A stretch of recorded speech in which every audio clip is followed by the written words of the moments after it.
I will call to. Hello, ladies and gentlemen. Today we have the amazing Rob Hoblin here, who is going to be talking about emotional intelligence. A really interesting topic. I want to say, Rob, thank you for coming to the community to give value and helping us unravel our daily lives. So thank Yeah. you for coming, and over to you. Lovely. Thanks very much, Tulsi. Probably worth me mentioning my background first. So, a bit of a clue right behind me. I guess let me just go right back to I left school at 16. I joined the Merchant Navy as an officer cadet. When I was 19, I ended up in the Falklands War. Not something I planned, but a bit of a life-changing experience and makes you look at life in a slightly different way when you're in a war zone at 19 years old. I then left the Merchant Navy and I joined a national police force here in the UK.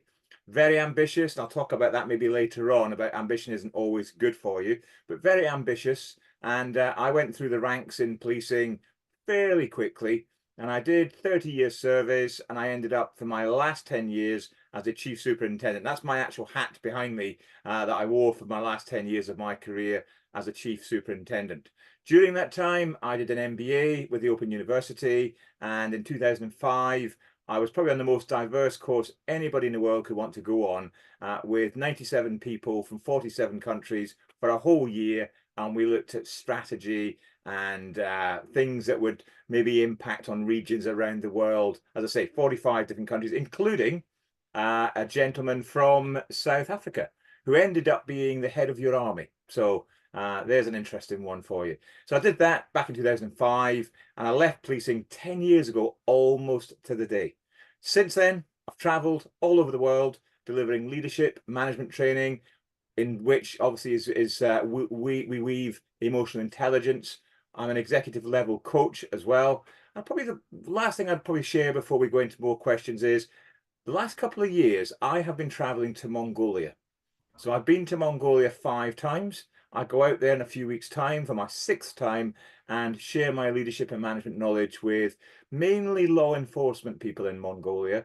But what a fascinating place to go to. If you ever get a chance to go, I would certainly advise, strongly advise, get yourself out to Ulaanbaatar, the coldest capital in the world. Tulsi, that was me. Wow. That is like so ambitious stuff that you mentioned, an amazing experience. I know you run the company right now, Calmdale, as Yeah. well, right? You tell us more. But you know your hat, your constable hat at the back. I think thank God I never met you when they were selling it at the £1 shop. When we all around with Halloween on those Yeah. days. Yeah, yeah, yeah, yeah, yeah, yeah. But pretty cool history. I don't know what to say, but you're going to tell us a lot more, and probably more is going to come up from my side. Yeah, sure, sure, sure, sure. Yeah, I guess Tulsi, the other thing is probably worth mentioning is why emotional intelligence. I studied my MBA back in 2000, the year 2000.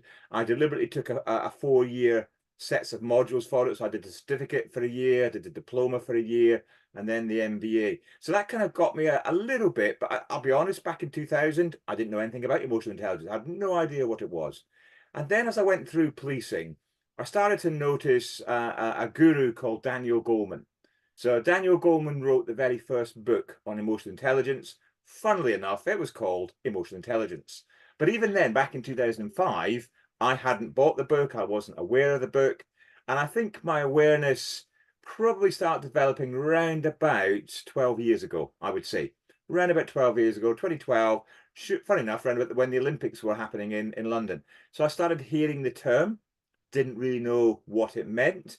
So being inquisitive as I am, I started delving in and just finding out what is this thing called emotional intelligence.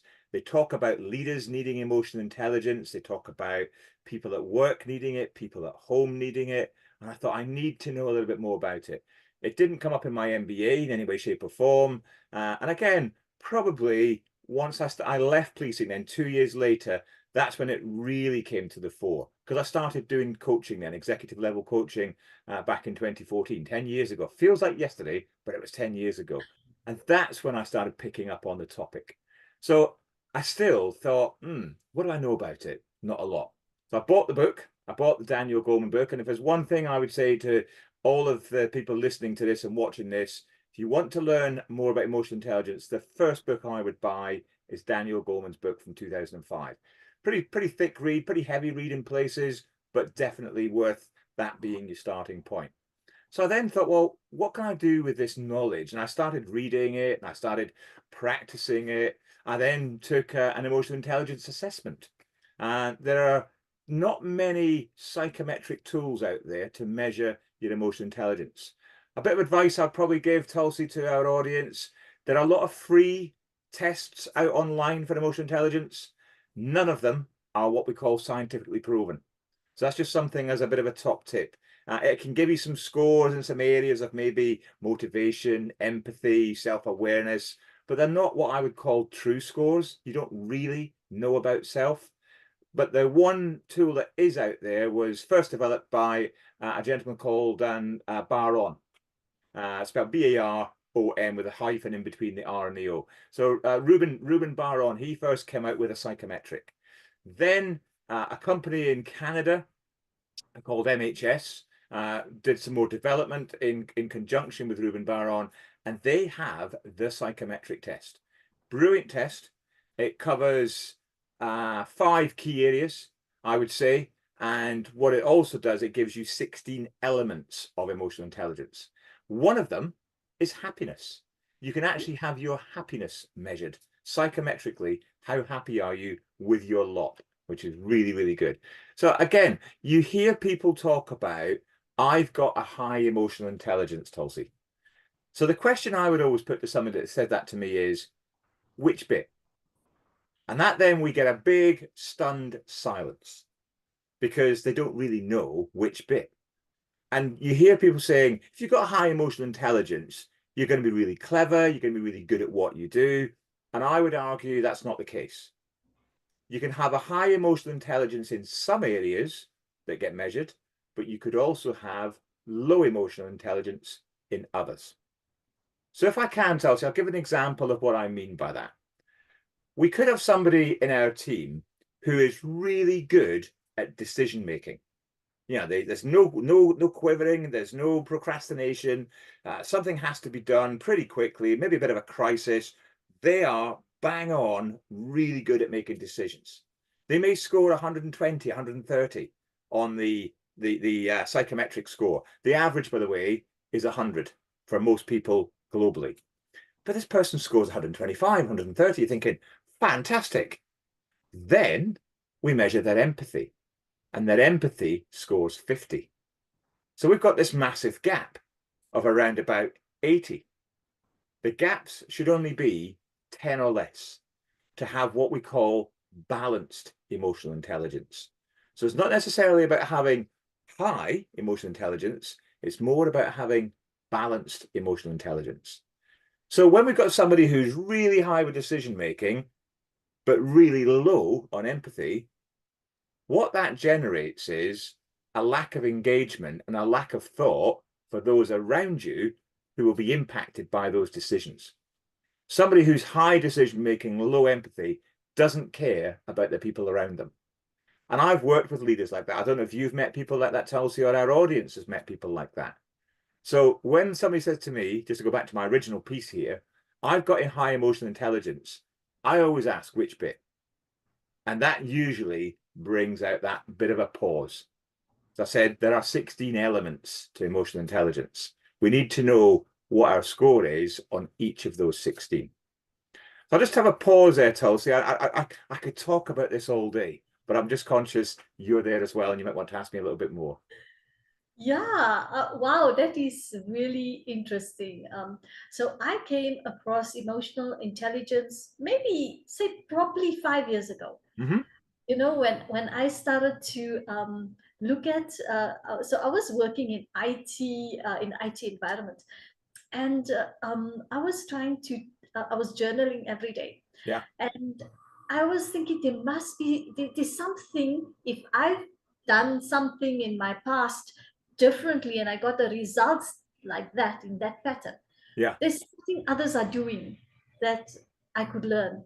Mm. So I started to watch the leaders in the, like in the IT field, because Yeah. you find the IT guys are very quiet and shy and Yeah. Yeah. Yeah. Yeah. Yeah. introverted, right? Yeah.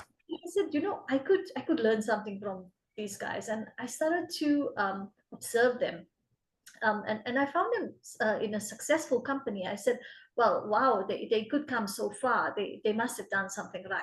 Yeah. So I was watching them, and I actually started to learn about carrying yourself with quality. Mm. And because I was asking them those sort of questions about how, as a woman, can I carry myself with quality but still Yeah. hold my personal power. Yeah. And when I started to learn, like you say, I found these different elements of emotional intelligence, because you got like challenges. One day you're on a high, and one Yeah. day you're low, and then one Yeah. day you Yeah. have a Yeah. bad day. So Yeah. Yeah. Yeah. Yeah. Yeah. Yeah. then I started to understand this is about really honing into that personal power, and looking inside yourself. Yeah. So yeah, so this is why your topic, now when you talk about all those other elements, it's so deep. Yeah. Like I can see why you can go on forever. Yeah. Yeah. Yeah. Yeah. Yeah. Yeah. It's interesting, Tulsi, because having learned what I've now learned, and I know that Daniel Goleman says this himself, it's a shame that we don't teach emotional intelligence for 5 year olds upwards, maybe even people go, yeah, children going to nursery school, maybe 3 years old and upwards. I think if we could have it on the curriculum at every school globally, we might be living in a safer place. That's just my take on it. I think Daniel Goleman's got a similar view to that. Yeah, if we learn what emotional intelligence is as a child, and we learn about self, we learn how to control self, we learn about social awareness, the people around us, but like you were talking about the IT managers, and then we learn about relationship building as we grow up, as we're parented, as we go through school, through college, through university, or whatever pathway we go along, then I think we'd be in a much better place globally, not just locally, but I think in terms of globally, we'd have a lot more respect for each other, in my view, and respect for those people who are around us as well. But that's Rob's view and Rob's take on emotional intelligence. I actually agree with you there. I was speaking to some young people in South Africa, and they told me, "Do you know in South Korea?" And I don't know if this is true, but they said to me, in South Korea, they actually teach you other things in school as a child. Yeah, Um, it's a lot about manners and behaviors. yeah, yeah. And I was like, and he said, and I think that's what we need to learn in school. These young people were telling Mm, me this. yeah, And we're living in a world with also, like, Gen Z got a 6 second attention span, yeah, and we've got like this kind of we want things instantly, yeah, instead of having the emotional yeah, intelligence behind it. yeah. So I agree with you on that. Yeah, yeah, you're absolutely right. It's interesting we talk about the generations who are in the workplace now, because in theory, there are 5 generations in the workplace. Go back to my generation of baby boomers, right the way up, you say, to the latest generation that are there. And we need different things. We want different things. And I think a lot of that's around technology, personally. I think with the speed of technology and what we've got access to in technology, this great thing here called the mobile phone is definitely making us see things differently. And I personally think it's having an impact on our emotional intelligence. I really do. One thing I'd say, Tulsi, in terms of emotional intelligence, just some people kind of ask me questions around what's the difference between EQ and EI. So it's probably worth mentioning those two acronyms first. EI is just the generic term for emotional intelligence. So some people get them mixed up, and when you start reading some stuff, they actually get it wrong. So EI is just the acronym for emotional intelligence. EQ is the emotional quotient. That's the scientific measure. So when we talk about having a high EQ or a balanced EQ, that's that scientific measure of the quotient. Linking it back to IQ, so the intelligence quotient, which talks about our numerical and spatial awareness and all those great things. our IQ peaks round about 17 years old. It doesn't get any better. If we all took a test around about 17 years old, our IQ is where it is, and it will not go any higher. However, EQ, we can take a scientific test, assessment, sorry, not test, that's assessment. We take a scientific assessment. Great news here, Tulsi, is everybody, so everybody that's listening to this and watching this, including me, including you, no matter where we currently sit, we can improve our emotional quotient. That's the good news. That is great. Because I mean, it takes awareness, isn't it? Yeah, yeah, very much. Let me just kind of talk about what I call, Tulsi, the 4 pillars, as that might generate some more discussion. And I know you got a few questions from the audience as well. So the 4 pillars, as I see it, are, and Daniel Goleman talks about this as well. First pillar, the words that you've just said there, self-awareness. How self-aware are we? How can we build our self-awareness? I can come back to that later on. But self-awareness for me is pillar number 1. And for me, if we don't have really good self-awareness or know how to develop our self-awareness, we're probably going to get stuck in terms of improving our emotional quotient. But that's just my view. The second pillar is that self-regulation, being able to manage self, being able to maybe stop ourselves from doing something that we shouldn't be doing in terms of a bad habit, as an example. So that whole thing around being able to control. And I'll give you an example of what I mean by live example for me. I do quite a bit of training from this great hut I've got in the garden. And around about 11 o'clock in the morning, inside my kitchen, which is about 10 yards away, we've got a thing called the munchie cupboard. And it's full of biscuits and cakes and all that kind of stuff. So my habit is to go to the munchie cupboard around about 11 o'clock and get a cake and a biscuit and have a cup of tea. And my dog, who I think you might have seen, this little fella back here, he gets a munchie at 11 o'clock as well, a dog munchie. That's fine because he's not putting on weight, but I am. So how do I stop it? I have to control when I go in at 11 o'clock, still get my cup of tea or coffee, but maybe grab a bit of fruit instead of going into the munchie cupboard. Nobody is making me go into the munchie cupboard apart from me. So I have to control self so that I stop eating so many biscuits and cakes. But I'm aware of it. So that's my self-awareness. I'm aware that I do it. The second bit is being able to control what I do as a bad habit. And there's many, many, many examples you can think of in terms of bad habits, all that kind of stuff. Third pillar is social awareness. In the workplace, the example would be all of my team, the people that I work with, maybe suppliers, maybe customers, but having a really good social awareness of those who are around me, especially those who are in my team. Where it's become difficult over the last 3 years, and I'm picking this up as I go around. I was in London yesterday, training big team in London yesterday. The difficulty is this thing here. Building social awareness through 2 bits of glass is nowhere near as easy as when we are face to face. Yeah. So we've got my camera, your screen. That's the 2 bits of glass.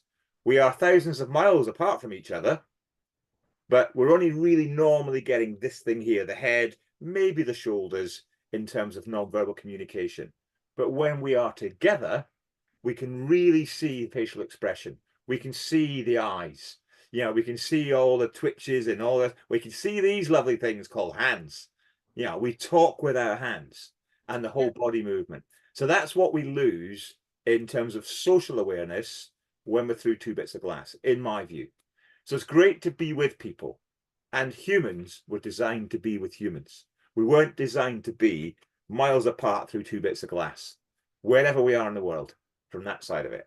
So that's the I third see your pillar. public speaking skills are here. Yes, you know, Chelsea, that's where you and I met. As you know, we met here in Newbury and doing the public speaking piece, which was fantastic.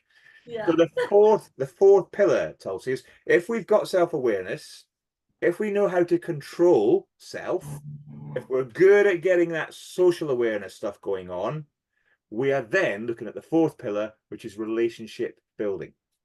How do we build relationships with those around us? And this is just as applicable at home in our lives at home, with our families, with our friends, with those that we have hobbies with, no matter what. It's exactly the same principles in terms of emotional intelligence. It's building up the relationship piece. How do we have those conversations? What do we need to say? What does this thing tell other people when we're having those relationship building conversations?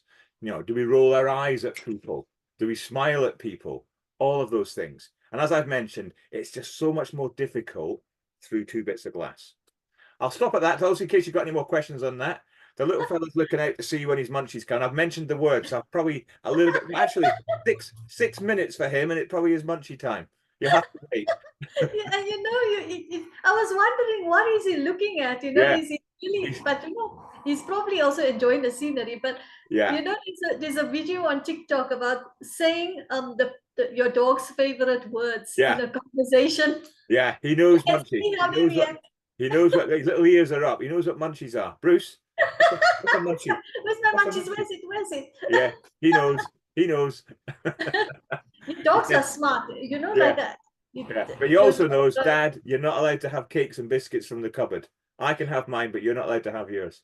oh, he's a good guy. He's a good guy. Yeah. Yeah, I saw the questions we received, so they Mm, kind of also have. I have the same sort of questions along those lines as well. yeah. So I'm waiting to is hear your answers on those. We still have some time on that. But yeah, about emotional intelligence, it's it's like you say, it's training yourself. It's Yeah. like almost you have to teach yourself and be aware every time you have the something coming up inside, like you are upset, or someone triggered you in some way, and Yeah. it's almost like stopping yourself in your mind and say, wait, Yeah. is that really about you, or is it really about someone else? Yeah. Good question, Chelsea. I would say that waiting thing is a tactic, which is a brilliant tactic in terms of controlling self. Yeah. Yeah. Normally, when you might react, you might respond angrily to somebody. You may roll your eyes at somebody. Yeah, you may shake your head when you shouldn't have shaken your head. You know, you may have given a gesticulation with these things when you shouldn't have done. Yeah, a really Yeah. good one. An example of what I mean by that. Uh, Driving on a motorway, somebody Uh-huh. comes and cuts you up, and you get angry. You might shake your fist. You might use expletive language. You might use some shapes with your fingers and point at them, and you're thinking, why did I do that? What was the benefit of all that? And then your heartbeat goes up, you go red in the face, and you've lost your focus on your driving. And it's what's called, I haven't mentioned this before, Tulsi, it's called an amygdala hijack. So, Aha, yeah. that's So interesting. so in the back of the brain, near the back at the bottom, is this kind of walnut-sized piece of the brain called an amygdala. And it's a bit like the control center. Stuff comes in, it thinks about it rationally, you think about it rationally, and then you do something.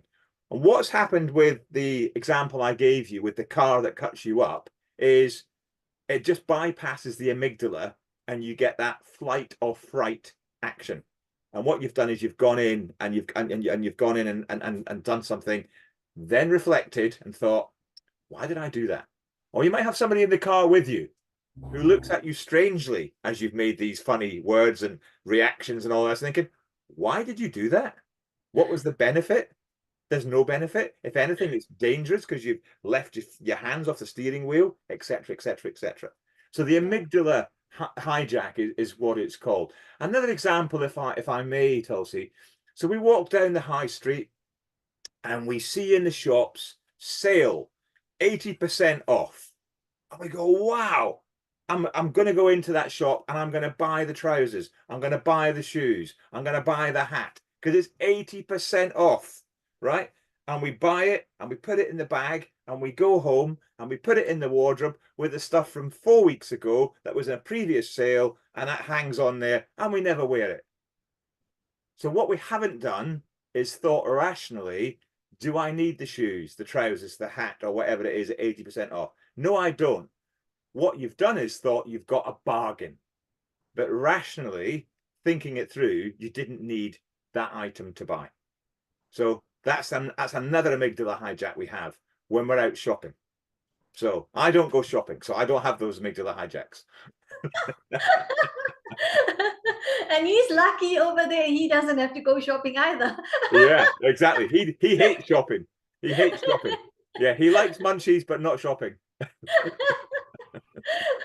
Very, very true. I mean, it's I was talking to someone about the whole driving. It seems like the common thing that makes people upset about Yeah, the highway and someone cutting you out. yeah. And then and when I was in the car when that happened, and someone was like, "Why did you do that?" You Yeah, know, and I'm telling him, don't stress yourself out. Like, exactly. he's gone, and we Yeah, don't even know why he did what he did. yeah, exactly. And that's You know, that's the whole thing, Tulsi. It's because we haven't thought rationally, we're getting stressed out for no reason. We don't need to get stressed out. Yeah, the bottom line is that's an idiot in a car, doesn't know how to drive. Stay safe, keep your hands on the steering wheel. You might want to mutter something yourself internally, but there's no need to have that expletive and get road rage, I think we call it here in the UK. There's no need to get road rage. That's just an idiot on the road. Just get on with your own life and stay safe, especially if you've got passengers with you as well. That's how I yeah. would look at it. I think the young me, the 25-year-old me, would have probably chased the person and then started doing the gesticulating and the shouting and the swearing. Now, not what's the point? I just go internally, idiot, keep driving, stay safe. That's why you were a police officer back then. You could chase everyone. Yeah, I used to, not anymore. Oh, that's funny. Oh my God.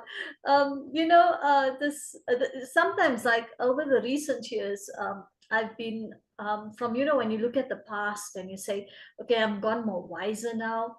Mm, With the emotional intelligence that I've been like observing yeah, and trying to observe as much as I can, reserve my opinions to myself, yeah, because most of the time we don't know what's happening to the other person. yeah. And I think that's like, I think everyone who does the self-development work are Yeah, super conscious about how they are, but they're also super conscious about beating themselves up more yeah, because of the self-development work, right? yeah.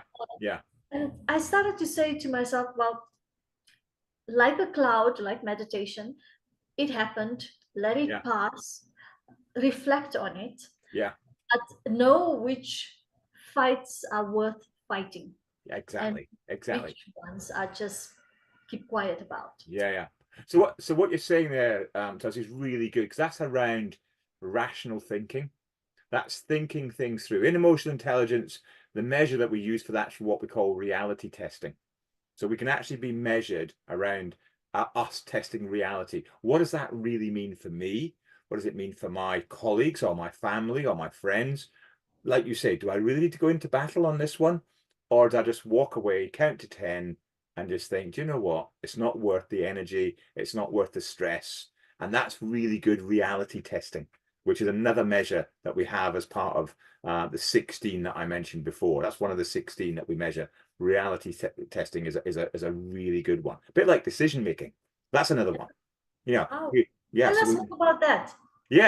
in decision making. So we make decisions in life, do we not? Like you were saying, it's self-development. I might go and take some psychometric tests. I may make decisions on life choices. I might want to move house. I want to go and study. Yeah, I might want to go and get a new job.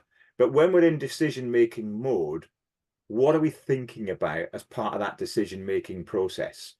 What are the benefits and what are the downsides? Yeah, really sitting down, taking time to make decisions, whatever those decisions might be. It might just be as quick as, what am I having for dinner tonight? Yeah, what's the decision-making process for dinner? What did I have last night? What did I have the night before? What's going to be good for me? What's going to be healthy for me? What's going to be bad for me? What should I not be having for dinner tonight? Who am I going to have dinner with tonight? On my own, with other people? Yeah, all of that is part of the decision-making process.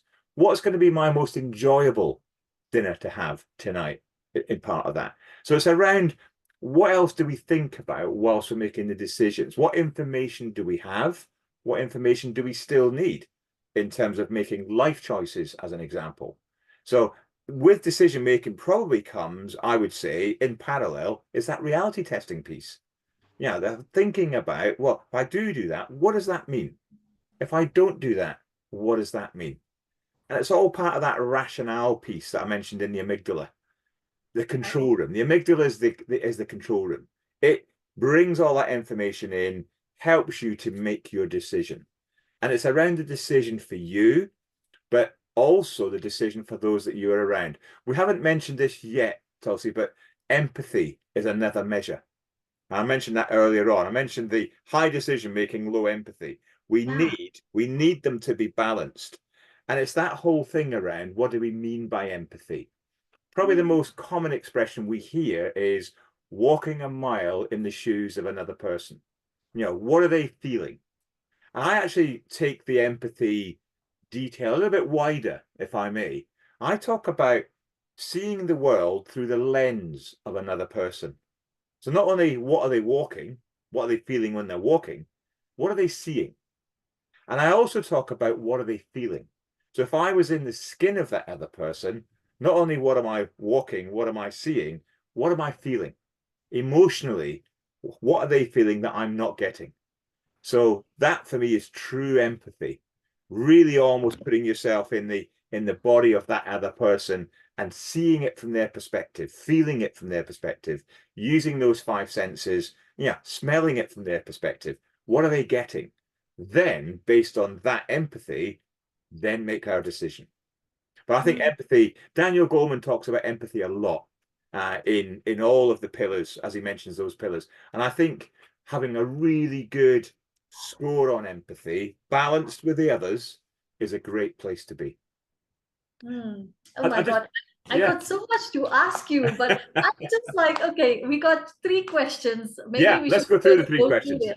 Yeah, And then if there's extra time, then I can, you can go into more, and I also yeah, have some more things to ask. Okay, question number one. yeah. We live in a world where we need to collaborate, but the Mm, thing is, we have no idea who people really are. Hmm. mm. In terms of the job and the people we meet in our working life, how can we use emotional intelligence to protect ourselves yet achieve collaboration? What a good question. Yeah. Really good, Chelsea. I think there's a mixture of elements here around emotional intelligence. First thing I would say is having what we call self-regard, having confidence balanced with assertiveness to get to know the people who are around us. You know, it's that whole thing we hear around passiveness versus assertiveness. You know, not being afraid to challenge people, not being afraid to ask questions, not being afraid, using my police hat now, not being afraid to be nosy. Yeah, but it's self-regard. It's that having confidence around doing it. Probably easier these days because of these two bits of glass. You know, we don't have to be with the person to have that confidence and assertiveness. But there's something around being present, being in the moment, and being prepared to ask the right question and not be afraid to ask the right question. I think a bit of that goes with that is that empathy piece again, seeing the world from that other person or group's perspective, if it's more than one person. Yeah, what are they seeing? What are they feeling? If I was them, what would I be feeling? What would I be seeing? What would I be sensing? So that empathetic approach to it in terms of collaboration. What does win-win look like? I would say, Chelsea. I don't mean ultimate win for me, but they might get a small win. What does a balance do? I might have to come down a bit to reach what I call a balanced win-win in terms of collaboration. How do I do that? I have to have a conversation. I have to be assertive. I have to be empathetic and make sure it's not all about me, it's about us. So having that kind of collective approach to what does a collective win-win look like? I've been using a phrase very recently, Tulsi, in the last probably 18 months.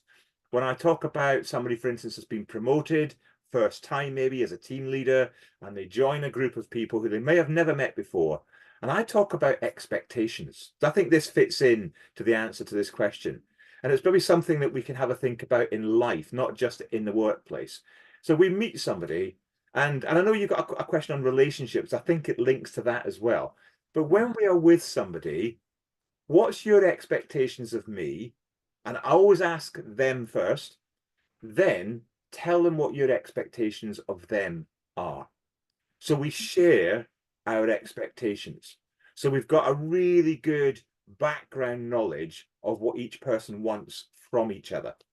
As I say, whether it's in the workplace, whether it's Yeah, at home, or whether it's with family or in relationships themselves. very interesting. It takes a lot of guts Mm, to come across and say, look, we need to sit down and have a discussion. yeah. Uh, when you say that, people are like, whoa, Yeah, yeah, yeah, yeah, yeah, yeah, yeah, yeah, you yeah, know. yeah, Yeah, but I mean, it's you rather have the honest, straight talk exactly. than never have known Yeah, yeah, yeah, ever. yeah, And yeah, then you just like disappeared from the whole dynamics with yeah, time because you just don't know the other person. You never even tried to understand, yeah. vice versa. You Yeah, yeah, know. yeah. You're Yeah. absolutely right, Chelsea. And it kind of links that relationship building pillar. If we're trying to build relationships, which is what collaboration is about, we're trying to build relationships. We need to be self-aware first. We need to be able to control self second. We also need social awareness of those immediately around us third, then have that confidence to go in and have those conversations to build relationships. As I say, whether that's in the workplace, with teams, with customers, with suppliers, or whether it's at home with family, with friends, or intimate relationships. Going into a brand new intimate relationship, what's the parameters? It's you might be years before you discuss the parameters, by which time it might be too late. What Yeah. are the expectations in a relationship? What do you expect of me? What do I expect of you? Having that conversation, open, candid, and empathetically, I would say I would add into that. Yeah, I mean, I so agree with you.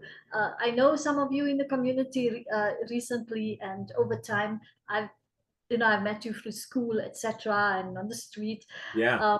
And I know you from back in the day. I understand that a lot of the culture, Mm, especially with Indian ladies, yeah. uh, to actually say, I have something to say, Yeah.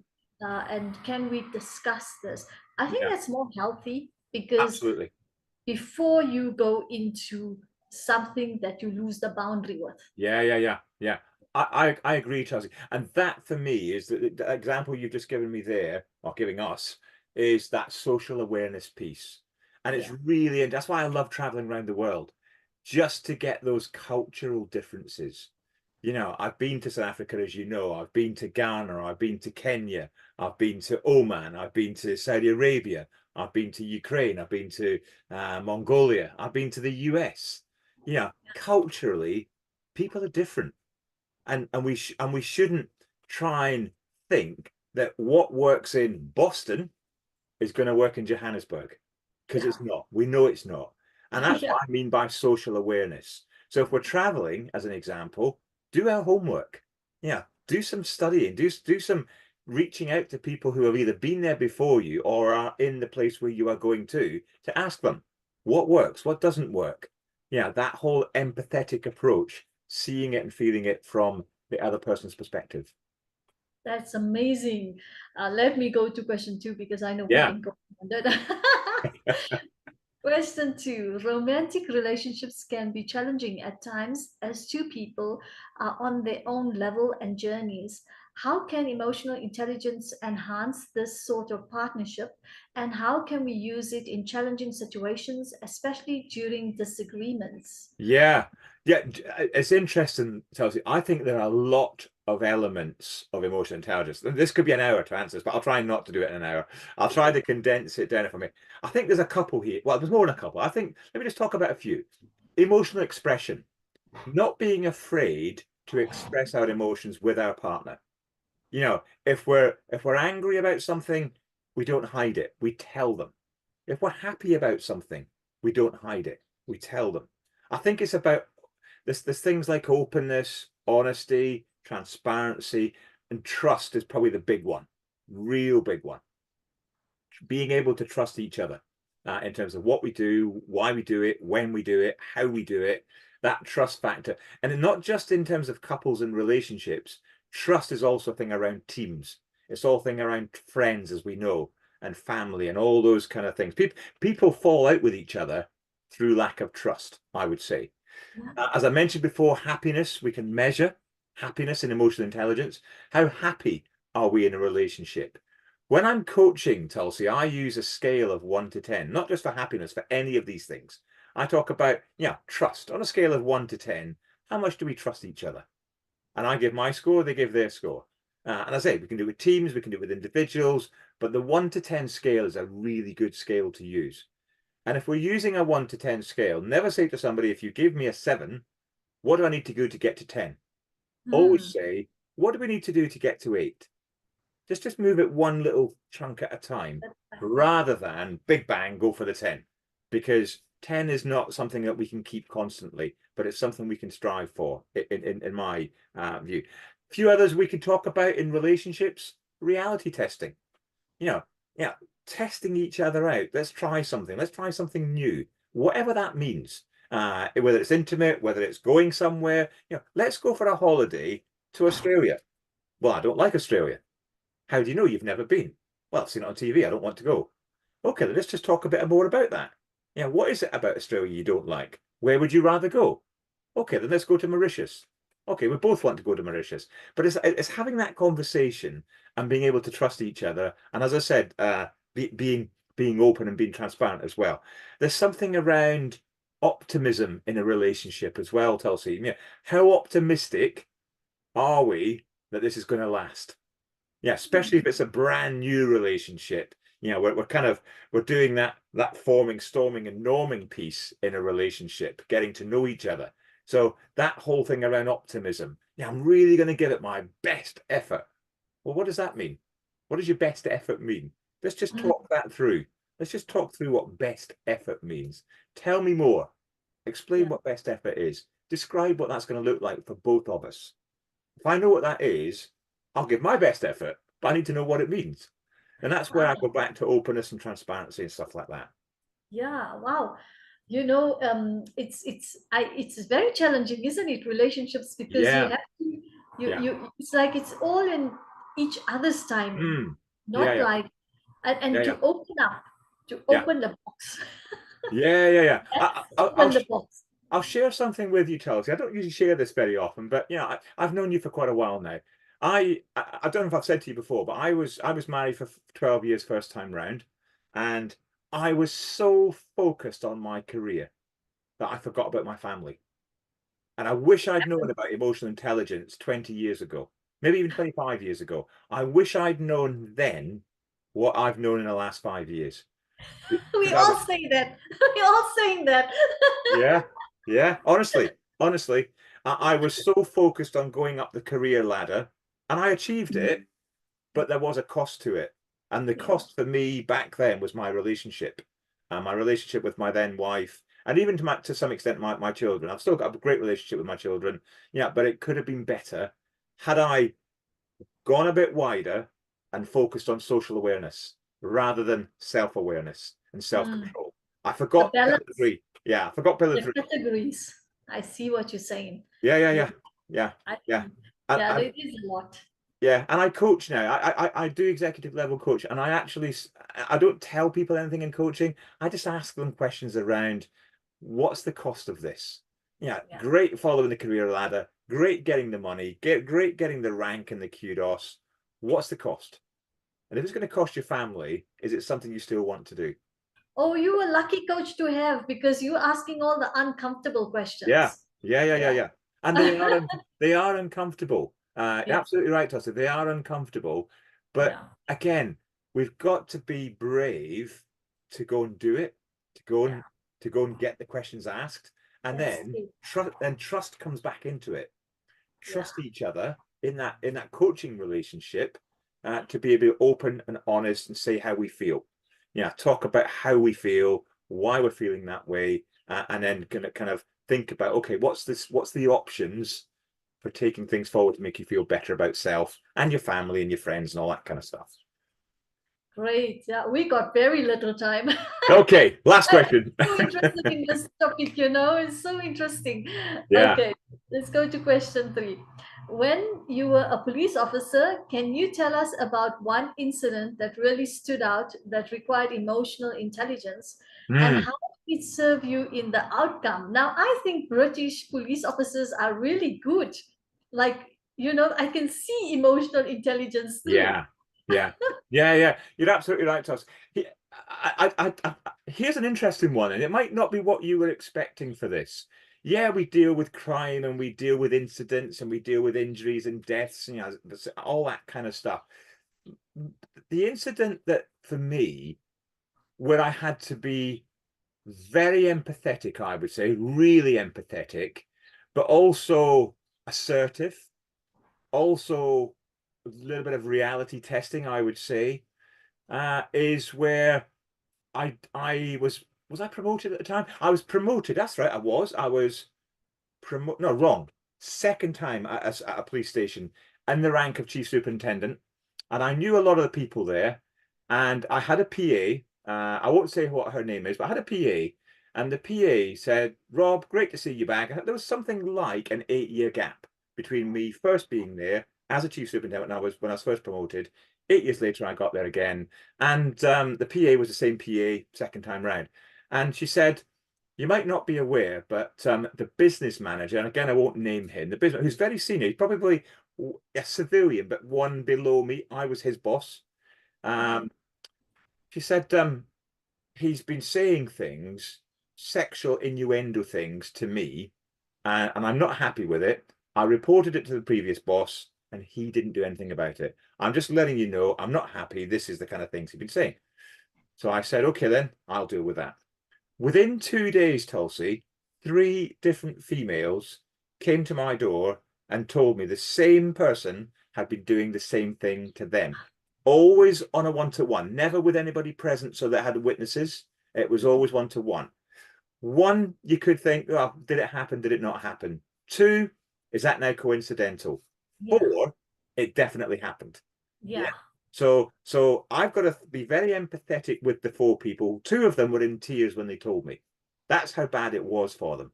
So I'm thinking, whoa, this is a new baptism of fire for me to go and enter as a now I'd probably say a seasoned hardened chief superintendent. So that bit didn't phase me in terms of dealing with it. But I had to be assertive in terms of dealing with it. I got HR advice. I knew what I wanted to do, but I had to make sure I got HR advice first. So again, a bit of reality testing. Test, what do I need to do? Who do I need to speak with? Who do I need for advice from so that I get this absolutely right? So I was very empathetic with the 4 ladies in particular. I told them what I was going to be doing next. I took down their evidence in my what I call my day book. So I've got very, very similar language being used by this person, really similar language, sexual innuendo. So I then got the person into my office on his own. I told him, this is what I've received over the last week. This is my advice. What have you got to say for yourself? I give him the opportunity to, what have you got to say for yourself? And guess what? He denied it. Ah. So, yeah, of course he did. Yeah. So he denied it. So anyway, I took further HR advice and I said, I don't want this person on my station. So the good news was, Tulsi, within the next 5 days, I got him removed off the station. That was a bit of a hallelujah moment, in terms of, You just arrived and yeah, like, yeah, I've arrived, but it caused ripples all the yeah, way to the very top of the organization because it's something that's unheard of. yeah. The guy was a bully. He's also was a justice of the peace in our magistrates court, so he thought he was untouchable. So Uh, I see what you mean. Like yeah, yeah, I was yeah, surprised it was happening there, yeah, like yeah. where the court of law is. Yeah, exactly. But the thing is, Tulsi, the previous boss, this wasn't something new. It wasn't new when I got there. It had Yeah, been happening, and the previous boss had literally swept it under the carpet, too difficult to deal with. That yeah, fight or flight thing. Yeah, he just flew off and just left it and thought, yeah, well, I'm moving on soon. Rob's coming in. He can deal with it. But presentationally for the organization, it didn't look good. Again, yeah. you've got all that as part of decision making. You've got all that stuff going on. Anyway, this individual, so we got him. I got him removed off the station. Obviously, went through for disciplinary. He didn't get sacked, which I was hoping, but he did get moved out of the organization to another organization, which was good. but as part of my decision making, I hadn't thought about he's going to put a counterclaim in saying that I've bullied him. Oh, Yeah. So I then had to live with this counterclaim for about 6 months whilst this got investigated. But I knew, Chelsea, I knew I hadn't bullied him. An investigation took place. A very senior officer had to investigate me because of his claim. So I'm yeah. thinking, knowledge of self, control self. Yeah, I, Challenging. it's strange. You just came in to I didn't start get your stressed. career. Yeah. I didn't get stressed, Tulsi. Yeah, I told Yeah, my wife all about it. I shared it with my wife. It's great to be able to share it with somebody outside the organization. I shared it yeah. with my wife. I said, "This is him. This is his natural reaction to being found out."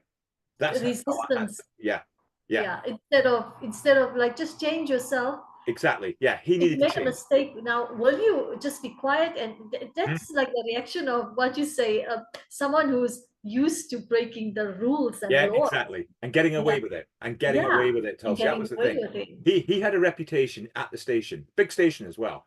So anyway, I got investigated, and the report that came back was Rob hasn't done anything wrong. He has taken a robust, always remember the words, a robust approach to dealing with this situation. That was the answer to the investigation.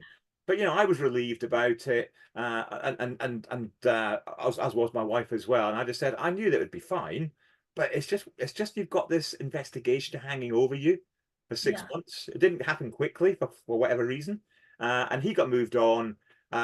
He's no longer in our organisation, but what I ultimately wanted on behalf of those four ladies was for him to be disciplined and probably sacked, to be honest.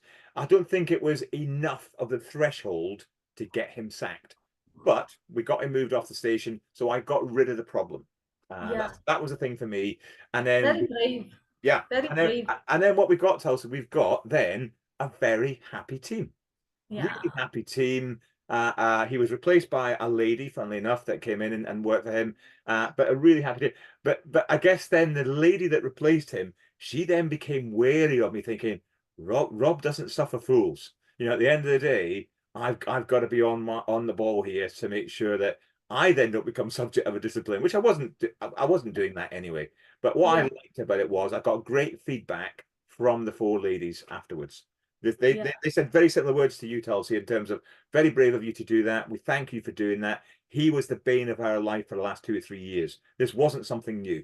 So the fact that he was gone, it was a Yeah. huge pressure release from them. Yeah. Yeah, it's like it's almost like you go through the challenge to teach you more emotional intelligence, even though Yeah. you probably, the resistance, how Yeah. resistant you can Yeah. get, or you Yeah. can always increase that resistance. Yeah. It's a shame that it wasn't enough to, because Yeah. when when someone who wants to learn the lesson Yeah. wouldn't learn the lesson then. Yeah.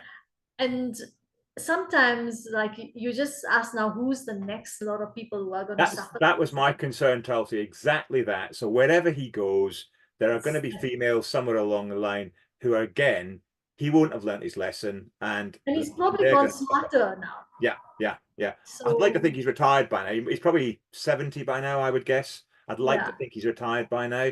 But again, yeah, he's probably a danger to society, in my view. That's just my view, yeah, because of the stuff that he thinks he can get away with. And exactly. hiding behind the fact that you're a justice of the peace as well is not a good thing either. Mm. Wow, it was a tough one. So Mm. a tough one for us to actually even see the inside of, Yeah, yeah, police yeah, officers have to also get these kind of challenges. yeah, Yeah. So yeah, Rob, why don't you give us like a closing statement about emotional intelligence, yeah, and sure. tell us where people can find you on your coaching. Yeah. Um, yeah. So yeah, please do. Lovely, thanks, Tulsi. Yeah, I don't really want to sell who I am and what I do, but as you know, Rob Hoblin. I've got a very unusual surname. I'm on LinkedIn. If anybody wants to link in with me, please do. If anybody wants to know anything more about emotional intelligence, how can you develop it? If anybody wants to learn about the psychometric tool and perhaps be a provider of using that tool, I'm more than happy to show you how to go and do that. But what I would say is, as my key takeaway in life is, I wish I'd known about emotional intelligence when I was in my early teens. The fact that anybody that's watching this, go and have a look at Daniel Goleman's book. Go and have a look at him. He's on YouTube as well. But just go and have a look and go and have a think about it. Go and have a reflection on it. Where am I at with my self-awareness? How can I develop my self-awareness? We haven't used the word at all, Tulsi, on this call. Feedback. Feedback helps you to develop self. Feedback from those that you love, feedback from your friends, your family, feedback from those at work. That's how we develop ourself. Developing self is one piece. We then need to learn how to control self. So I use the term of the Munchie Cupboard as a habit. So what habits have we got that we don't want to have? That's what we mean by control. Get rid of our bad habits. But sometimes we don't know we got a bad habit till somebody gives us feedback. So again, have a think about that. How do I get my feedback? How do I change some of those bad habits? We talked about, Tulsi, speaking. Yeah, ums and ahs and so's and all that stuff. That's bad habits. They're bad habits. That conversation. Yeah. So we need to correct those. And then the third one around social awareness, just building rapport with those in the team at work, but also those at home, family, friends. Don't have enemies. Yeah, life's too short to have enemies, is what I would say to that. And then relationship building, whether that's that personal, intimate relationship, even with somebody you've been with for 20 odd years. I've been with my second wife 22 years now. Gotta get that right. 22 years now. And again, we're still learning. We're still developing. And I think we will for the rest of our lives. But that's the journey of life, isn't it? Life's all about learning new things and going on that journey, that experimentation and learning is what I would say. That's it, Tulsi. That is me. I have no idea whether I think it's an hour we've been going now. I have no idea what time went. And I hope that was useful for you and others watching as well. Oh, thank you so much, Rob. What a beautiful session. Like we have to do another. Yeah. That's fine. That's fine. But thank you so much for coming and sharing with us emotional intelligence and value around that. I really learned a lot. So, ladies and gentlemen, that's Rob Hoblin for you. And take care and see you on the next one. Thanks very much, everyone. Thank you. Bye.